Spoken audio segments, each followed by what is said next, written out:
এই মুহূর্তে Mohakhali universal medical college হাসপাতালে আছেন আলামিন তুষার। এই বিষয়ে জানতে সরাসরি যাচ্ছি তার কাছে।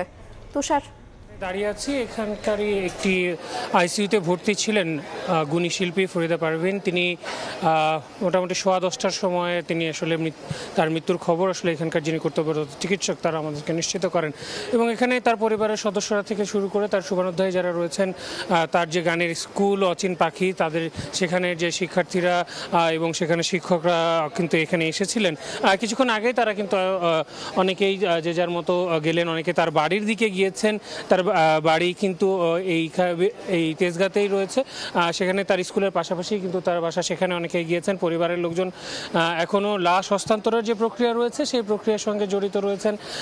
লাশ হস্তান্তর করা হলেই এখান থেকে লাশ আসলে নিয়ে যাওয়া হবে। এই গুণী শিল্পীর, তিনি বাংলা লোকসঙ্গীতের কথা যদি আমি বলি, বাংলা লোকসঙ্গীত বিশেষ করে লালন সঙ্গীতের জন্য এই গুণী শিল্পী কিন্তু দেশ বরেণ্য এবং একই সঙ্গে বিশ্বে যে এই লালন সঙ্গীতকে পরিচয় করিয়ে দেওয়ার ক্ষেত্রেও তার মতো শিল্পীদের এবং তার কিন্তু অনেক অবদান রয়েছে এবং তিনি তার এই অবদান কিন্তু রেখে গেছেন। এবং এখানে তার শুভানুধ্যায়ী রেখা থেকে শুরু করে যারা এসেছিলেন, অন্যান্য সঙ্গীত শিল্পীরা যারা এসেছিলেন, সবার মুখে সেই একই কথা যে দেশের সঙ্গীত অঙ্গনে তার মতো একজন নক্ষত্র যে চড়ে গেল, সেটা আসলে খুবই মর্মান্তিক একটি ঘটনা। তা এই দুঃখ আসলে পুরো সঙ্গীত অঙ্গনকে আসলে একটি শোকের ছায়া আসলে নেমে এসেছে, সেটা কিন্তু বলাই যায়। আমরা যেমনটা এরই মধ্যে জানতে পেরেছি যে তার শেষ ইচ্ছে ছিল কুষ্টিয়ায় তাকে আসলে নিয়ে যাওয়া হবে, সেখানে দাফন করা হবে। সেই অনুযায়ী সেটাই আসলে পরিবারের সদস্যরা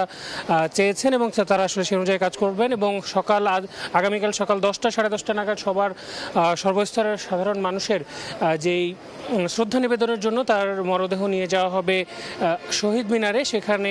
সেখানের পরে 12টা নাগাদ আমরা ঢাকা বিশ্ববিদ্যালয়ের যে কেন্দ্রীয় জামে মসজিদ রয়েছে, সেই জামে মসজিদে তার প্রথম জানাজা অনুষ্ঠিত হবে 12:30টায়। ওখানে নিয়ে যাওয়ার পরে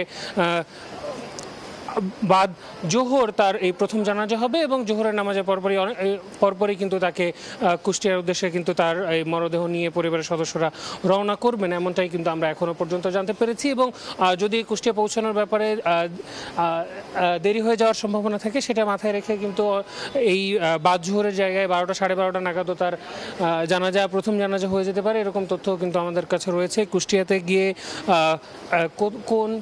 কোথায় আসলে সেই জানাজা হবে এবং দ্বিতীয় জানাজারা হবে এবং কোথায় দাফন করা হবে, সেটি এখনো পর্যন্ত আমরা নিশ্চিত হতে পারিনি। যখনই নিশ্চিত হতে পারবো তখনই আমরা আপনাদেরকে জানিয়ে দেওয়ার চেষ্টা করব। তো এই ছিল এখনো পর্যন্ত আমার কাছে মহাখালী থেকে সবশেষ তথ্য।